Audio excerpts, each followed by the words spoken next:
मनुष्य को आध्यात्मिक गुरु की क्यों आवश्यकता होता है? मनुष्य की आध्यात्मिक गुरु के इसलिए आवश्यकता होता है क्योंकि मनुष्य एक अध्यात्म है से जुड़ा हुआ है। मनुष्य का शरीर एक आध्यात्मिक शरीर है क्योंकि इसमें सारा जो है लगा हुआ है तत्व है वो ठीक है, 4 तत्व, लेकिन एक तत्व है जो आकाश तत्व है, वह बहुत ही आध्यात्मिक रहस्यमय तत्व है, जिसके कारण से यह मनुष्य का शरीर जो है बोलता है, चलता है और अनेक एक्टिविटी करता है। उसको जानना ज़रूरी होता है और मनुष्य को अध्यात्म से बहुत गहरा संबंध है। बिना अध्यात्म का मनुष्य का कोई अस्तित्व नहीं है, इसीलिए यह जानकारी लेना बहुत ज़रूरी होता है मनुष्य को। यदि हमारे शरीर को स्वस्थ रखने के लिए जिस प्रकार से हम अध्ययन करते हैं कि दांत कैसे साफ करना है, ब्रश करना है, स्नान करना है, बहुत सारे क्रियाकलापों को हम स्वस्थ रखने के लिए एक गुरु की आवश्यकता होता है और सीखते हैं, उसी प्रकार से अध्यात्म की भी ज़रूरत होता है, अध्यात्म के ज्ञान की भी ज़रूरत होता है। जो ज्ञान जरूरी होता है, यह ज्ञान हो कोई नहीं इधर का गुरु नहीं दे सकता है, इसीलिए आध्यात्मिक गुरु की आवश्यकता होता है।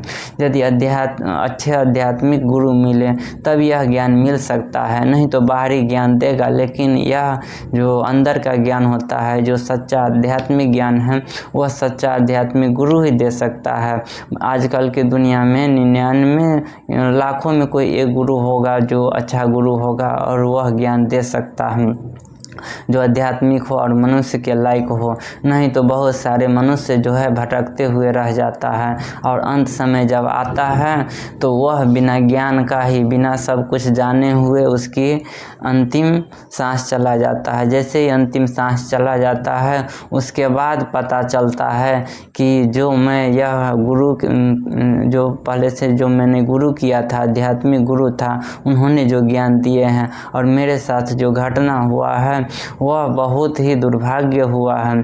मुझे कुछ भी ज्ञान प्राप्त नहीं हुआ है और मैं उस शरीर में जा भी नहीं सकता हूँ। अब बहुत प्रयास करता है कि वह शरीर में फिर जाऊँ और मैं पुनः अपना जो है खुद से भी प्रयास करूँ इस वास्तविक शरीर में रह कर के अपना ज्ञान प्राप्त करने का, तो वह नहीं प्राप्त कर सकता है क्योंकि उसका शरीर किसी कारणवश, किसी बीमारी से या कोई ऐसे शरीर का पार्ट नहीं काम करता है, उस कारण से मृत्यु हो जाता है, तो अब वह पुनः शरीर में भी स्थापित नहीं हो सकता है।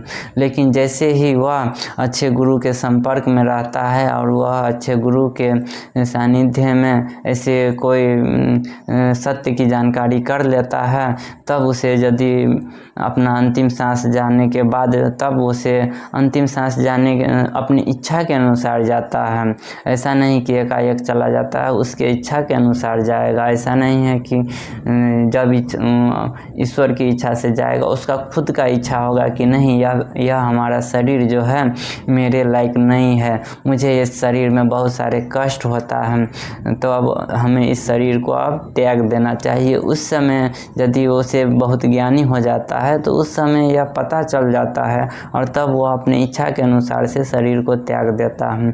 तब समझिए कि उसका मुक्ति होता है, नहीं तो अन्यथा वैसे ही जाएगा किसी बीमारी के कारण से, तब उसे मुक्ति पाना मुश्किल होता है। तो सबसे पहले है कि किसी भी आध्यात्मिक ज्ञान पाने के लिए शरीर को भी स्वस्थ होना ज़रूरी होता है और ऐसा स्वस्थ नहीं कि बीमारी कोई नहीं हो। बहुत सारे जांच ऐसे हैं आजकल, उसमें तो बीमारी का पता भी नहीं चलता है, लेकिन बीमारी होता है।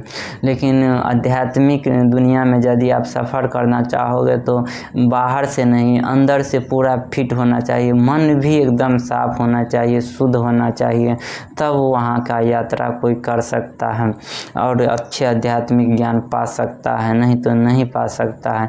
जैसे ही हम पहले भी बता दिए हैं आप लोगों को, अध्यात्म का अधिक गहराइयों में जाने के लिए अपने मन को सूक्ष्म करना पड़ता है।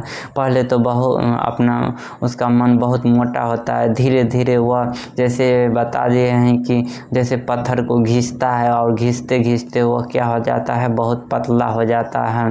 उसी प्रकार से यदि बड़े पत्थर है उसको फेंकोगे तो बहुत दूर नहीं फेंक सकते हो, लेकिन उसको घिस करके छोटा कर लोगे तो बहुत दूर तक उस पत्थर को फेंक सकते हो। ऐसा ही मनुष्य के साथ होता है। मनुष्य का जो मन होता है शुरू में बहुत मोटा होता है, जैसे जैसे हम उसको घिसते हैं यानी ज्ञान प्राप्त करते हैं वैसे वैसे यह घिसते कैसे हैं तो हम इसके भी सांसों के द्वारा घिसा जाता है, कम किया जाता है, सूक्ष्म किया जाता है। तो जैसे जैसे यह सूक्ष्म हो जाता है वैसे वैसे यह चंचल भी हो जाता है, इसमें ज्ञान भी आ जाता है और कोई भी वस्तु को इतने गहराई से अध्ययन कर सकता है जितना गहराई से दूसरा व्यक्ति नहीं कर सकता है। जिसका मन जितना सूक्ष्म रहेगा वह उतना ज्ञानी होगा और किसी भी वस्तु को वह अत्यंत गहराई में जा कर के सोच सकता है, समझ सकता है।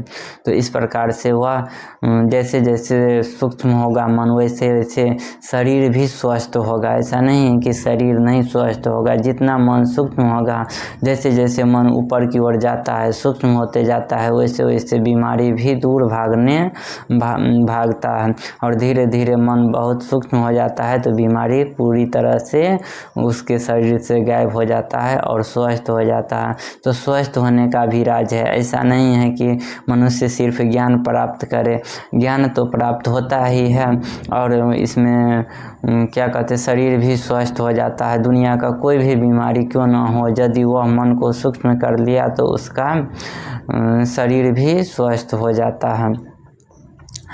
और